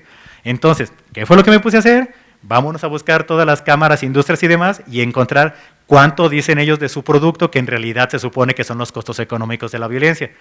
Por ejemplo, el que más me sorprendió que fuera tan grande era la industria minera. ¿Por qué? Pues 20-25% que se les ven costos de la violencia es muchísimo, pero se ponen a leer las notas y todos tienen que tener seguridad privada, armados, sacan las cosas por helicóptero, están en medio de la sierra, tienen muchísima seguridad y entonces los costos con eso se incrementan. Ya no nada más es la seguridad que tienen dentro de la empresa, sino la seguridad con respecto a los agentes externos de la empresa. En el caso del sector agrícola, el 20%, pues eso ya se me hace más normal después de todo lo que vemos, que escuchamos, de con todo lo que pasa en Michoacán, etcétera, etcétera, cuando hay cultivos que son altamente codiciados, en este caso, por ejemplo, ahorita que está todo lo que tiene que ver con el aguacate, todo lo que tiene que ver con las maderas, etcétera, etcétera, 20% pues es mucho, pero después de ver todo lo que pasa, ya no es tanto, ¿no? Pero si nos vamos a la industria de la manufactura, ya las cosas cambian. ¿Por qué? Pues porque realmente lo que se roban en proporción ya es menos, porque suelen robarse productos terminados que son de fácil comercialización. No se van a robar microchips, pero sí puedes robarte un camión que va lleno de pantalones, por ejemplo, ¿no? Y si nos vamos todavía al sector financiero, es más chico. ¿Por qué? Pues porque básicamente son robos a bancos, cajas, bla, bla, bla, y todo eso. Y entonces, eso es mucho menor en proporción a todo lo que nos dicen que está englobado en servicios, que puede ser el 5, 10, 20% del PIB, ¿no?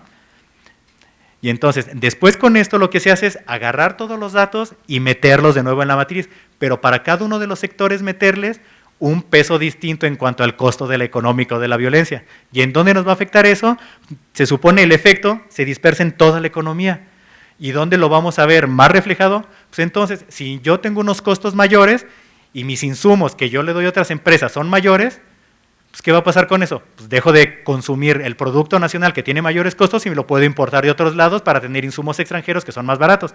Eso genera una pérdida de competitividad, tanto para los insumos que se consumen de empresas mexicanas como para los productos mexicanos que se venden al exterior. No sé si le has tocado ver en las carreteras, pero ya es muy común ver al tráiler que va atrás con su patrullita o un carrito de seguridad. Eso no son costos menores, son costos muy, muy grandes para las empresas. ¿Y eso por qué lo hacen? Pues porque ya saben cómo está la delincuencia, ¿no? Entonces, eso al final de cuentas le resta competitividad. Una cosa es que tu producto ya lo tengas vendido y otra cosa es que tu producto siga siendo rentable, tanto para ser insumo nacional como para exportarlo a cualquier parte del mundo que queramos, ¿no? Entonces, el principal, por ejemplo, aquí calibré más o menos, dependiendo de los valores de la industria, 20% para el agro, 25% para el minero, 10% en el caso de la industria de la construcción, etcétera, etcétera. Y el principal efecto que me llamó la atención es que la balanza de cuenta corriente básicamente pierde 25,000 millones de dólares. Y eso si lo vemos dirán, pues ¿qué tiene que ver la balanza de cuenta corriente con los costos económicos para las empresas que tienen que ver con la delincuencia? Pues básicamente se incrementan mis costos, mis productos cuestan más y cuando los quiero vender al exterior ya no es tan fácil porque cuestan 10, 15, 20% más. O yo voy a comprar insumos nacionales, pero ya cuestan 10% más. ¿Qué hago? Pues mejor los importo a precios internacionales y cuestan lo mismo, pero menos ese 10% de la delincuencia, ¿no? Ese es como un ejemplo básico. ¿Y eso en dónde más me afecta? Pues en el lado de la inversión. Entre más grandes sean mis costos de la violencia, más se desincentiva la inversión. Y si desincentivo la inversión, mayores van a ser los costos que se va a dar en el pago a los factores del trabajo, a los factores como el trabajo. Y entonces todo eso me va a afectar no solo a la empresa como tal, sino en el pago al capital, en las inversiones, en todo lo que tiene que ver con las cuestiones laborales. Y entonces el efecto ya no nomás es la empresa, el efecto es sobre las familias, si una empresa cierra, el efecto es sobre las familias, si la empresa tiene que reducir la producción, el efecto es sobre la empresa, si el gobierno aún así le sigue cobrando impuestos porque sus precios cada vez son mayores, etcétera, etcétera. ¿Qué gracia tiene o qué es lo malo de estas matrices? Primero, lo malo de estas matrices es que la información no es oficial en cuanto a los costos de la violencia. Viene por parte del Coparmex, INEGI, bla, bla, bla, y no necesariamente son homogéneos. Los empresarios van a tender a sobreestimar los costos. ¿Por qué? Pues porque es una forma de presión. El INEGI va a tender a subestimar los costos porque las empresas no realmente le quieren decir todo lo que pasa. Entonces ahí es un verdadero misterio lo que pasa, ¿no? El segundo es que los resultados nos implican que la utilización de los insumos nacionales tiende a disminuir como consecuencia de los altos costos que nos va a generar la delincuencia, los cuales van directo a los precios. Y el tercero es que el sector externo va a generar costos extras, como es la vigilancia que le tienes que dar al producto que vas a mandar de exportación, porque es un producto de mejor calidad que el producto que se queda a nivel nacional. ¿Y qué es lo único malo antes de acabar con esto? Lo único malo es que tenemos que esperar mucho tiempo para que salgan las matrices. Lo único bueno que tenemos que esperar es que los datos del INEGI son cada 2 años y van un año atrasados, así que cuando salgan los datos del INEGI del 2018 van a ser los del 19 y los van a sacar en el 21, así que no hay problema, ¿no? Lo bueno de esas matrices es que nos ayudan a ver sector por sector cómo está la situación, ya no el global que nos menciona el INEGI. Lo malo es que el mismo INEGI no proporciona mayor información para poder desagregar aún más por cada una de las industrias estos distintos tipos de sectores. Aquí muchos decían que por qué no hago una matriz dinámica y eso, pues es como un sueño de todos, hacer una matriz dinámica que se vaya moviendo de acuerdo a las cosas con los coeficientes. ¿Cuál es lo único malo? Que la delincuencia, en el caso de los sectores, se va moviendo año tras año, circunstancia tras circunstancia. No necesariamente se comporta igual, sino que depende de las presiones políticas y de la relación costo-beneficio que tengan ellos, ¿no? Un caso que vi es, en una mina en Guerrero se robaron 700 onzas de oro. Y si lo vemos, la onza está como en 1,500, lo multiplicamos y es $1,000,000, así se nos fue. Y eso es un costo para la empresa, que $1,000,000, pues sí es una lana, es una nada más de todas las mineras que hay. A otras le roban 5,000 kilos de plata, le roban tantos toneladas de no sé qué, y entonces ese tipo de empresas que necesitan muchísima inversión, ya no es tan fácil que vengan, porque la mayoría de las empresas mineras grandes que están explotando ese tipo de cosas ya son extranjeras, principalmente canadienses. Y entonces ellos no están acostumbrados a los usos y costumbres mexicanos, digámoslo así. Grupo México y eso ya sabe cómo funciona, las demás creen que todo funciona como debe de funcionar. Entonces, eso al final de cuentas sí se ve como desincentiva esa parte de la inversión, porque ellos mismos mencionaban tenemos planes de invertir 100 millones más, pero pues nos vamos a esperar a ver cómo se da la situación, y mientras tanto solo continuaremos con los planes que ya teníamos y no vamos a incrementarlos como lo habíamos pensado, ¿no? Entonces, este tipo de matrices sí nos ayudan, no nos dan el dato micro, pero lo que nos ayudan es ver la película de cómo el delito, las consecuencias económicas impactan a toda la economía y no solo una pequeña parte. ¿Tan, tan? Gracias.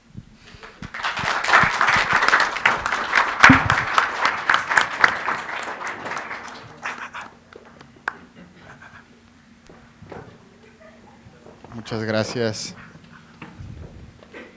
Para finalizar, entonces, vamos a tener al doctor William Brandt. Él nos va a hablar sobre la dominación legal, sistema económico y violencia social. Adelante. Oh, bueno. Buenas tardes. Buenas tardes. ¿Necesito usar este o no? ¿Es mi voz suficiente o no? ¿Sí? Ah, ok. Oh, ¿qué es esto? Es igual. ¿Sí? Pero en grande. Oh, ok, bueno, es un poco diferente.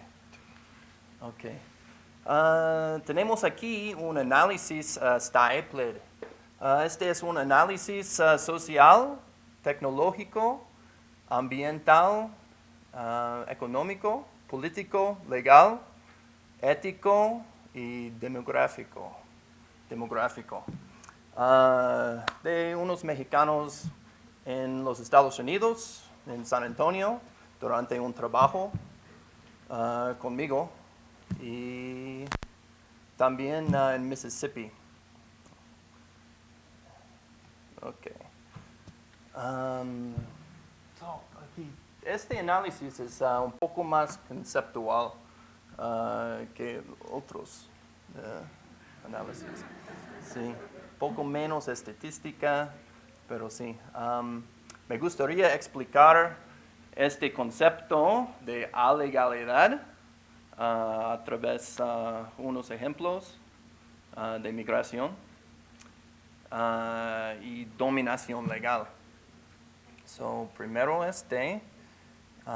tengo un enfoque más integral del código binario de legalidad e ilegalidad, de bienes, servicios, trabajos y también los comportamientos en general, a través de sus gradaciones. Okay. Y en esta presentación tengo otras razones para la violencia social. Y una razón es sobre el sexo y reproducción.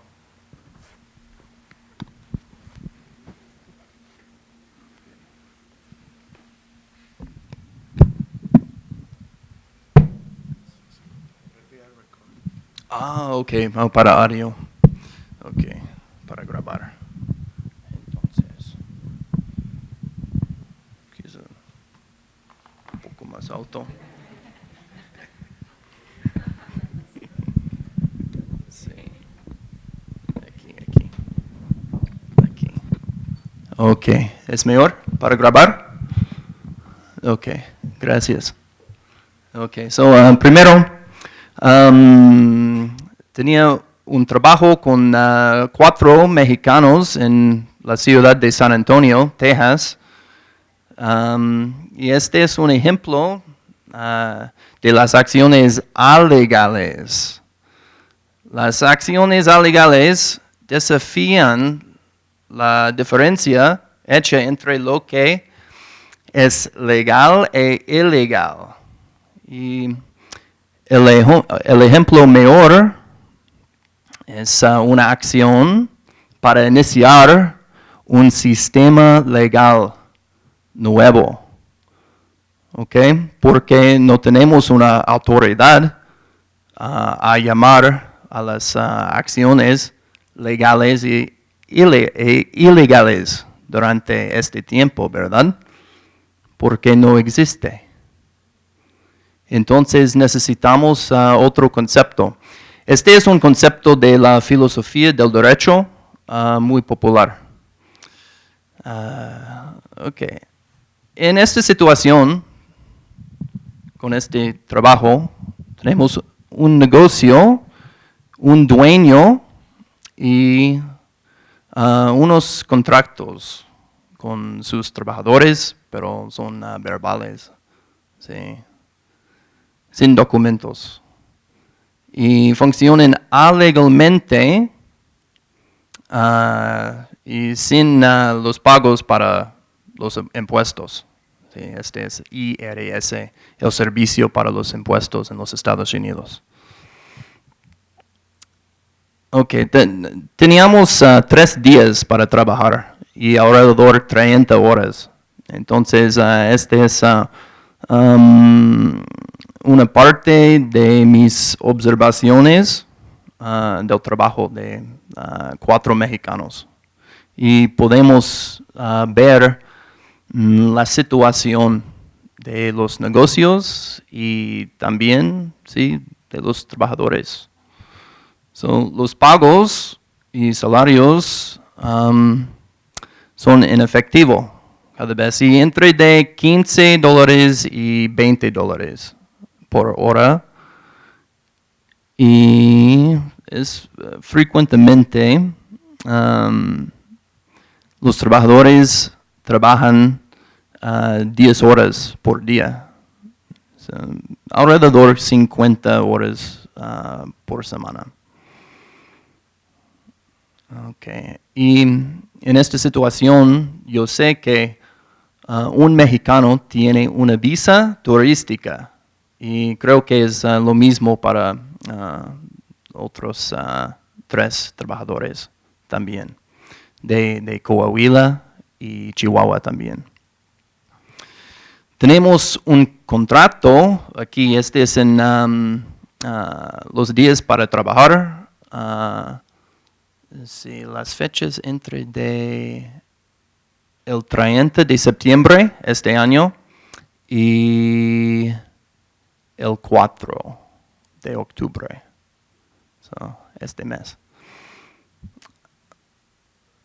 Sí, tenemos un contrato entre del dueño de negocio y el cliente, un abogado con Parkinson's. La enfermedad de Parkinson's. Y este es un contrato legal, pero otros contratos no. Okay. Podemos ver aquí las gradaciones de legalidad e ilegalidad para los productos, pero podemos hacer una aplicación para los compartimientos y también los servicios, y no solo los bienes. Entonces, tenemos ejemplos de los productos que son ilegales para vender, pero es legal para comprar los productos. La identificación personal es un ejemplo de este. Y también los farmacéuticos. Okay, tenemos 5 posibilidades aquí, lógicas exhaustivas. Y este es también, si podemos pensar sobre los productos en los mercados negros, grises y blancos también. Okay. Y el último punto es, a veces, especialmente con los inmigrantes, necesitamos pensar sobre cuál es legal, pero cuál es ilegal, pero un aspecto que es no importante para la policía. Y esta es la situación aquí con los trabajadores en San Antonio. Okay. También cuando pensamos sobre las gradaciones de legalidad e ilegalidad, necesitamos pensar sobre el espacio y el tiempo también. Entonces, cuando tenemos un producto como Marfield,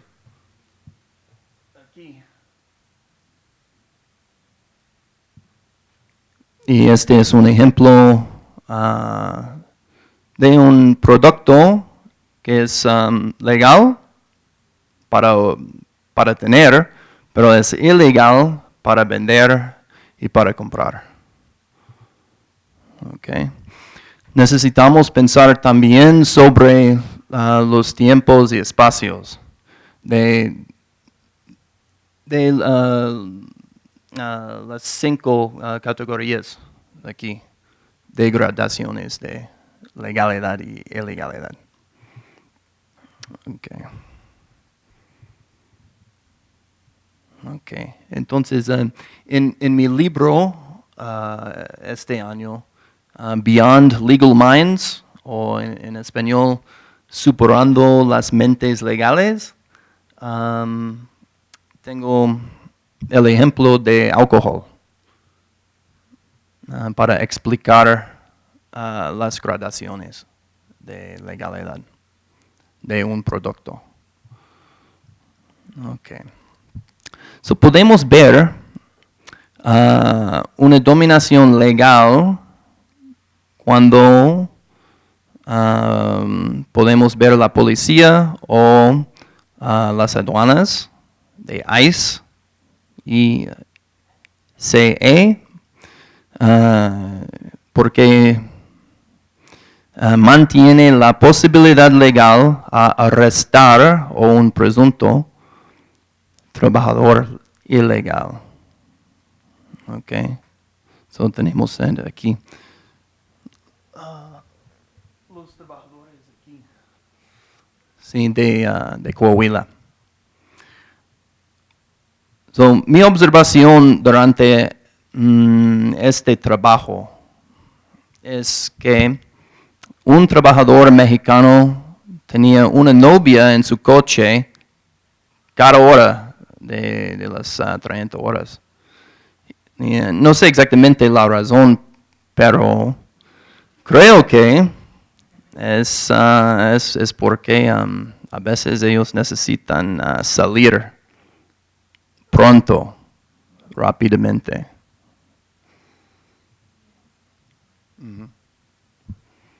Okay. Y aquí es un poco más de la construcción del camino, de la entrada de la casa. Y también es un trabajo con las piedras cerca de la puerta. Okay. Tenemos otro ejemplo. Es un ejemplo más importante. Y creo que es con alrededor entre de 400 y 600 mexicanos en Mississippi. So, podemos ver las ventajas y las desventajas de los dueños americanos y los empleados mexicanos. Pero el concepto de empleado es cuestionable aquí, porque es un trabajador, un empleado, si la persona tiene solo un contrato verbal o no. En Mississippi, tenemos un ejemplo de un estado más pobre en los Estados Unidos. 3,4% de la población son los latinos. Y en las ciudades de Morton y Forest, si los latinos son mexicanos y de Guatemala también. El punto teórico más importante aquí es de la teoría de dominancia social, TDS. Aquí, TDS, teoría de dominancia social. Y dice que en las sociedades son los grupos sociales jerárquicos. Cada sociedad tiene los grupos subordinantes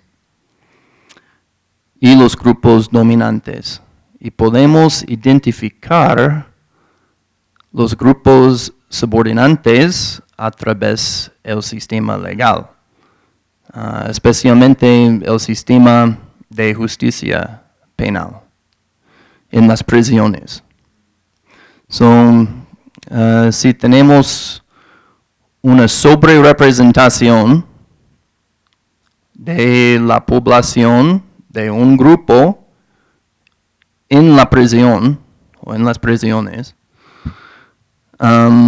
y sí, es mucho más que el porcentaje en la sociedad en general. Entonces, este es un señal que el grupo es un grupo subordinado.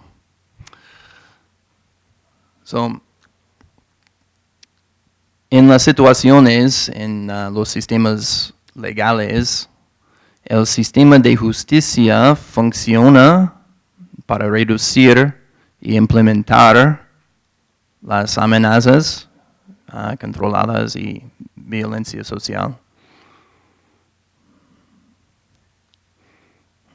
Okay.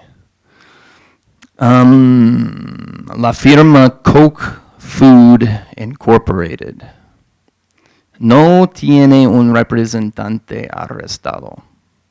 Este es un ejemplo de dominación legal pura.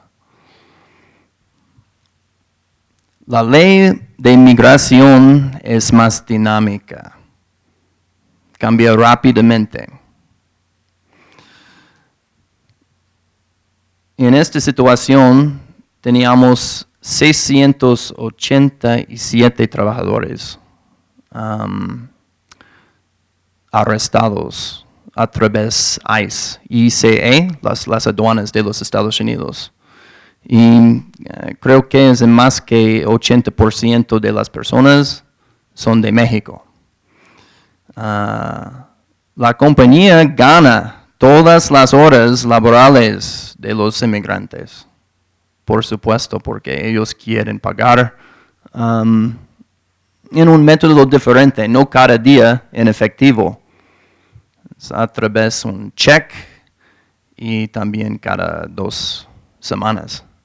Entonces, cuando un arresto es durante el fin de las 2 semanas, los trabajadores van a perder todo el dinero para 2 semanas.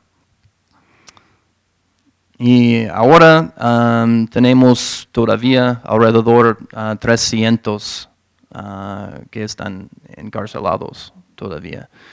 Y 90 con las acusaciones del robo de identidad. Okay. Este es una figura sobre el porcentaje y número de inmigrantes en los Estados Unidos hasta 2017. So podemos ver, son alrededor 15% de la población son inmigrantes. Este es aproximadamente 45 millones de personas. Okay.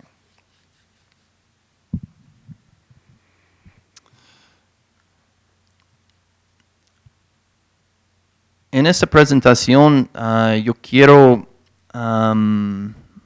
obtener comparaciones entre de México y otros países. Son comparaciones demográficas.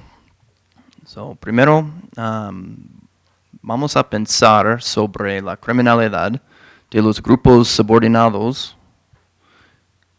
y a través de esta teoría, la teoría de dominancia social, TDS, y las condiciones subdesarrolladas.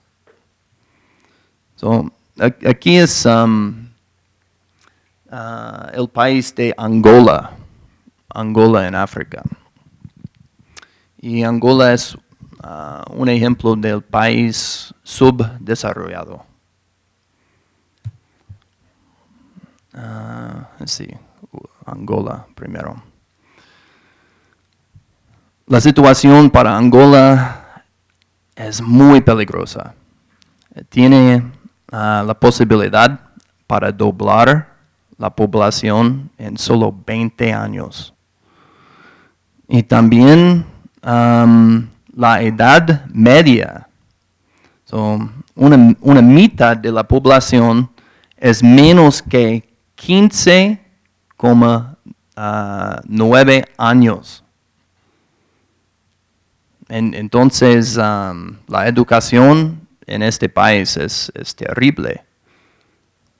Y podemos ver que cada grupo de edad es más pequeño. Sí. Si el grupo es más viejo, ¿verdad? En una situación como esta, ellos no tienen frecuentemente el papel del baño.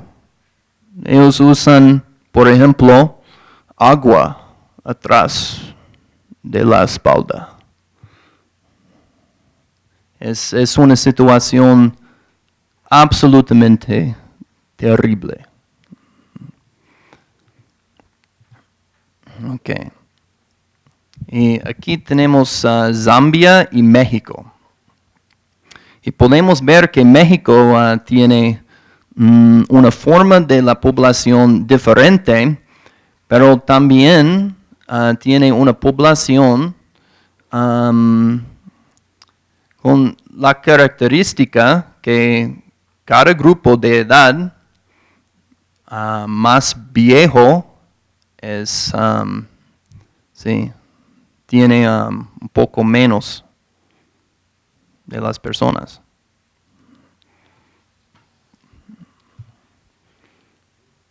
Y aquí tenemos Uganda y los Estados Unidos. En los ejemplos yo quiero demostrar que los países como Zambia, a la izquierda, y Uganda tienen las situaciones peores del mundo. Y tenemos alrededor 40 países como este. Y los países tienen 40 países de nuestro planeta tienen la edad media de 20 años o menos. Entonces, cada país de los 40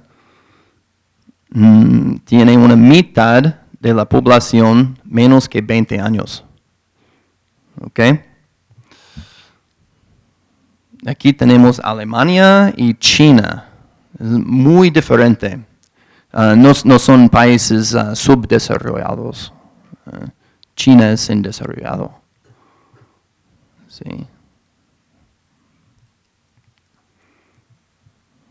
Ok, y otra vez tenemos a México a la derecha, Burkina Faso arriba y Japón. So podemos ver las diferencias entre de las poblaciones. Okay. Cuando un análisis dice algo sobre la criminalidad y también sobre violencia social, necesitamos pensar sobre las cárceles, mazmorras y cámaras de ejecución. Son lugares con más violencia, más premeditada. En las corporaciones, Geo Group y Core Civic en los Estados Unidos tenemos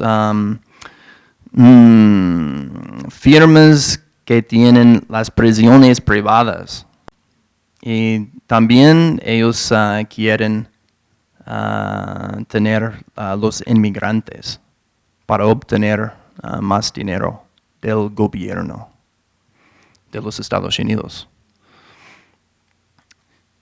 En los Estados Unidos, las poblaciones de prisiones privadas consisten en más que 90%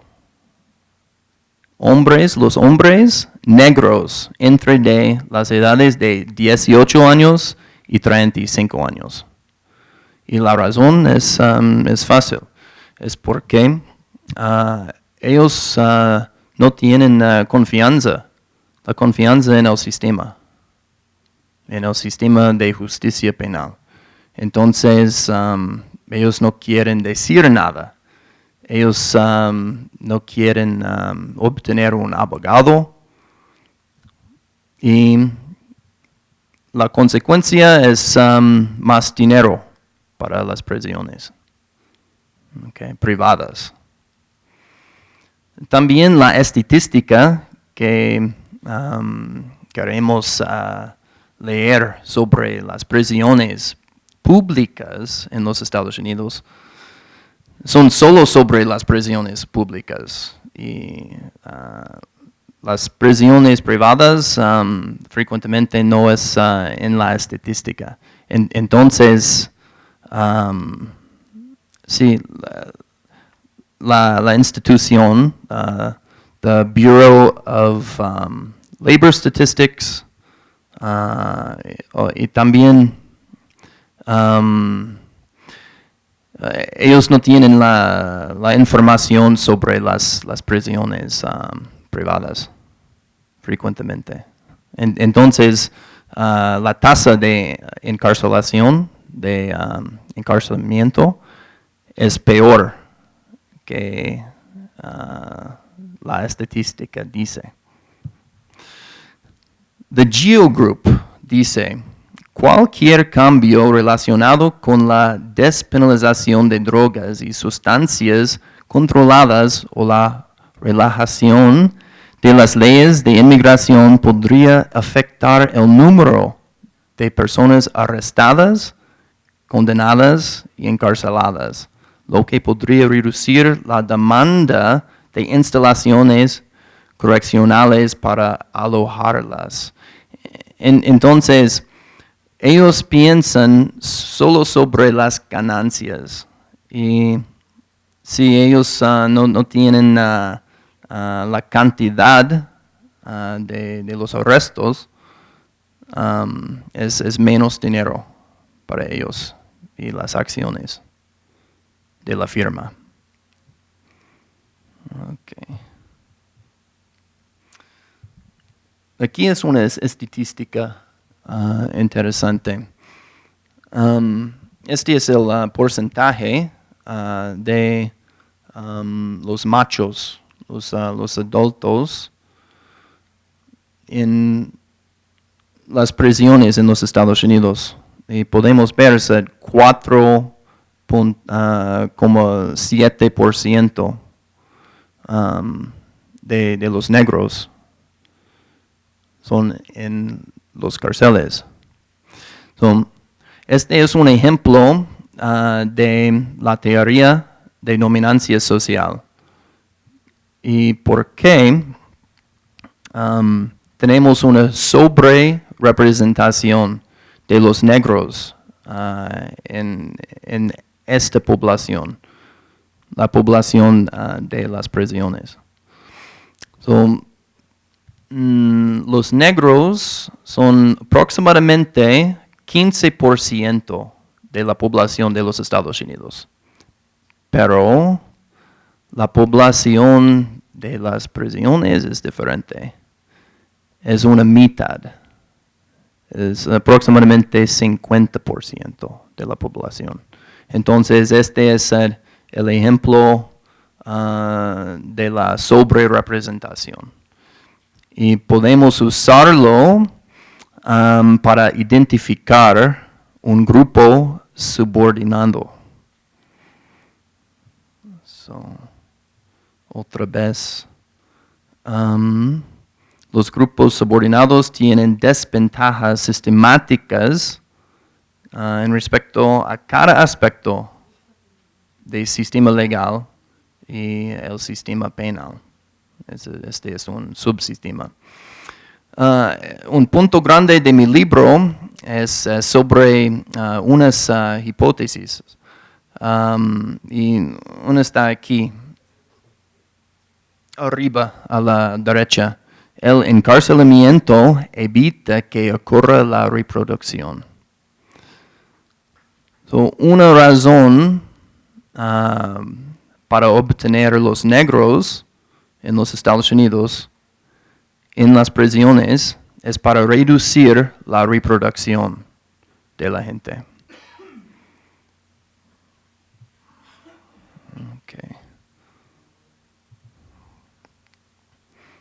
En México,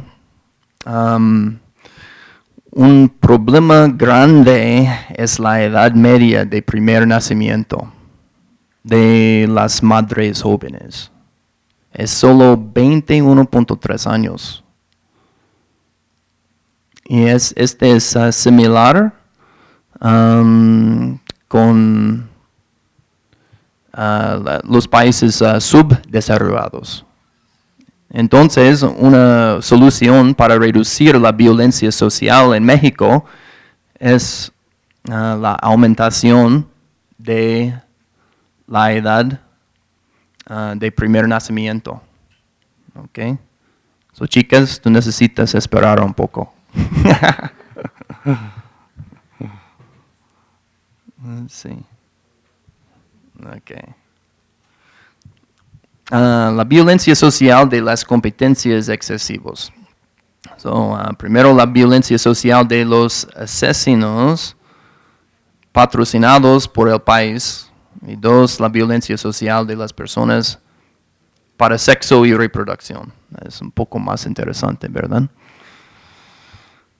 La violencia social de los asesinos. Una forma que aprendimos a través de los equipos de deportes, según Chomsky.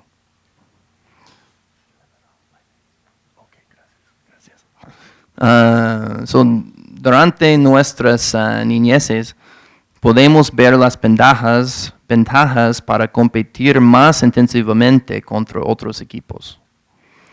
Y también los seguidores se vuelven fanáticos con las actitudes irracionales y la sumisión a la autoridad.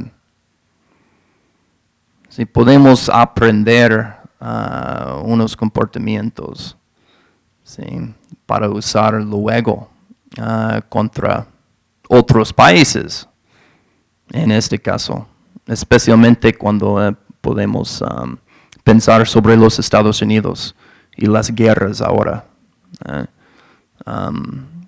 El producto de exportación más grande en los Estados Unidos es a través de unas firmas, Raytheon, Lockheed Martin, muchas firmas, pero son los productos de armas de guerra.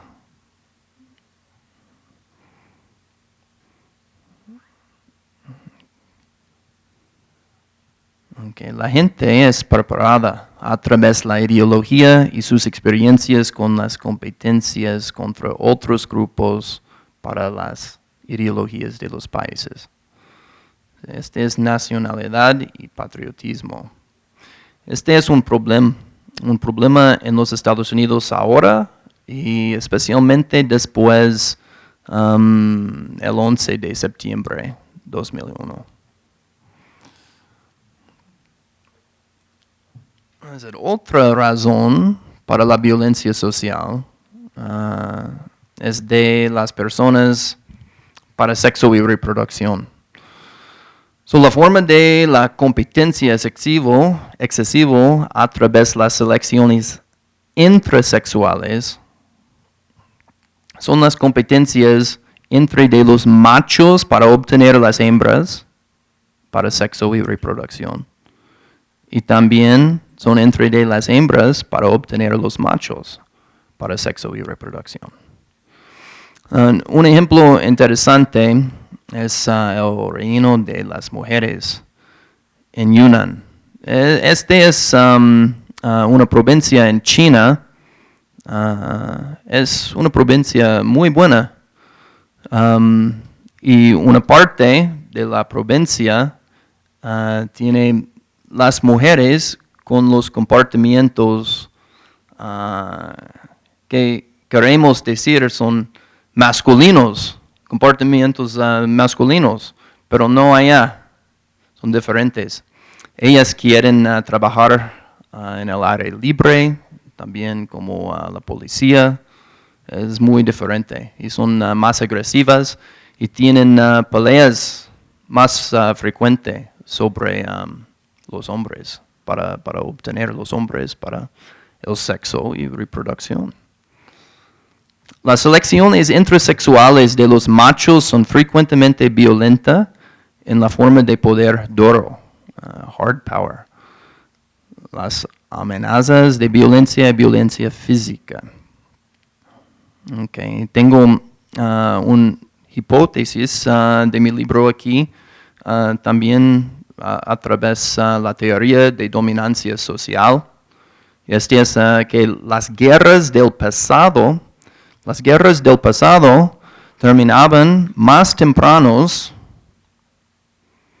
porque los soldados de los países victoriosos se reproducían más a menudo con las madres de los países derrotados. Okay. Y ahora es muy diferente con los drones. Esta es una lista de los países y las tasas de homicidio. La razón para la violencia es, por supuesto, las armas a través de los fabricantes en los Estados Unidos y también un negocio para publicidad, para aumentar las ventas de armas. The National Rifle Association. Okay. Y aquí, tengo dos más aquí. Tenemos dos negocios. Esta es una situación frecuentemente en los Estados Unidos. Un negocio en Alabama o Florida tiene una venta con otro negocio para las armas. Pero el conductor maneja a México con las municiones. Entonces, la situación es como esta. Los narcos quieren pagar mucho más dinero para las municiones y la situación es legal, es un tipo de dominación legal donde los negocios en los Estados Unidos pueden vender las armas y las municiones a México para los narcos. Tengo unas soluciones y la conclusión aquí. Primero, las corporaciones grandes con acciones funcionan como organizaciones comunistas totalitarias. El cartel de Jalisco, por ejemplo, Nueva Generación, funciona de manera similar con sus productos. Es para las ganancias y es cuestionable, pero creo que también los narcos tienen más nacimientos. Este es un aspecto de mi hipótesis. Para resolver algunos de estos problemas, requiere transformar los lugares de trabajo, como las corporativas, donde los trabajadores son los dueños del negocio. Y también necesitamos aumentar la edad de primer nacimiento a través de educación para disminuir la violencia social. Y las prisiones funcionan para esta meta, pero a través de los sistemas con las orientaciones altas de dominancia social. Gracias.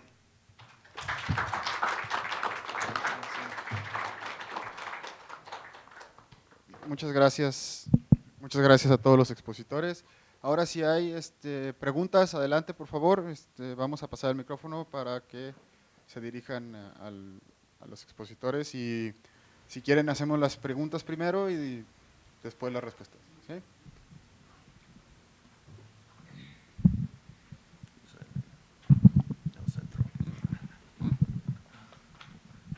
Gracias. Para el doctor Obed, en el caso del análisis de la pérdida económica que sufren las empresas por la cuestión de delincuencia, por ejemplo, ¿se considera en el análisis el beneficio económico que se tiene porque a lo mejor empresas dedicadas a proveer servicios de seguridad privada o a lo mejor a manufacturar cosas como cámaras de vigilancia o cosas relacionadas a temas de seguridad, que tienen un beneficio positivo a la economía? Sí, como es una matriz de insumo-producto, en algún sector, ya sea en manufactura o en el servicio, están contenidos esa industria específica de seguridad y parte de ahí se entiende que crezca como consecuencia del gasto que realizan las empresas. Pero te acuerdas que las empresas no pierden, simplemente lo asignan a los costos y ya se quitan de problemas, ¿no? Pero si una parte de sus nuevos gastos de insumos van a jalar toda la parte de ese sector específico que sea seguridad privada, vigilancia, etcétera, etcétera, etcétera. Pero si una parte de ahí debe de estar dentro del sector servicios y otras actividades de, no sé cómo se llama, actividades profesionales, etcétera, etcétera, está contenida esa parte de la parte de seguridad.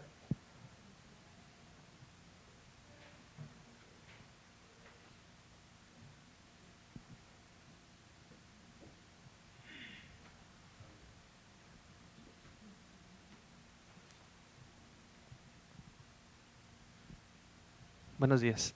Es la pregunta para la doctora Aure. En el tema de las colmenas, este recurso que se está utilizando para la infraestructura, en el caso de Miramar, y para poder dar estos servicios de talleres y todos los servicios psicológicos también creo que por ahí proporcionan, el recurso, ¿de dónde llega? ¿Llega de la federación o es por parte del mismo municipio? ¿O cómo se puede evaluar este recurso que se está implementando en la colmena? ¿Cómo se puede evaluar y saber ese impacto? El recurso fue parte de esta estrategia de colaboración, como comencé a decir. Es un recurso del gobierno de Zapopan. Ellos crean la autoridad del espacio público a partir de esta colaboración y de ahí surge el recurso en colaboración con ONU Habitat, tienen un recurso externo. Y bueno, pues lo que se intentaba aquí era ver el efecto, como el efecto a largo plazo que se espera es en desigualdad, ¿no? Eso es lo que habría que medir a largo plazo. Lo que yo intentaba medir es en el corto plazo si se daban las condiciones para que después se dé el efecto deseado, ¿no? Entonces, los efectos en seguridad y estrategias CEPTED, ¿no? Que desde la visión criminológica, pues es lo que a mí particularmente me interesaba. ¿Okay?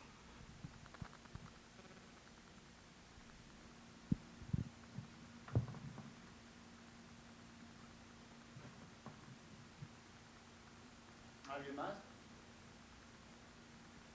Bueno, de ser todo, pues agradecemos mucho su presencia y a los expositores también por sus charlas. Y bueno, cedo la palabra si el doctor Ruiz quiere decir algo. Sí, las constancias, algo de cierre. Nada.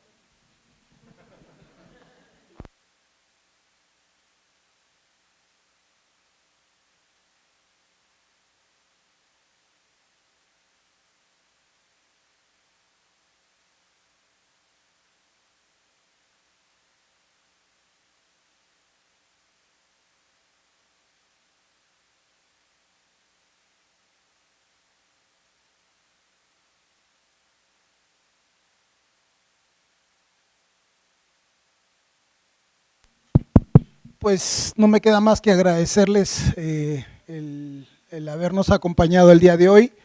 Como les comenté temprano en la mañana, el seminario continúa el siguiente viernes a las 9 de la mañana. Los esperamos y pues de nuevo, muchas gracias.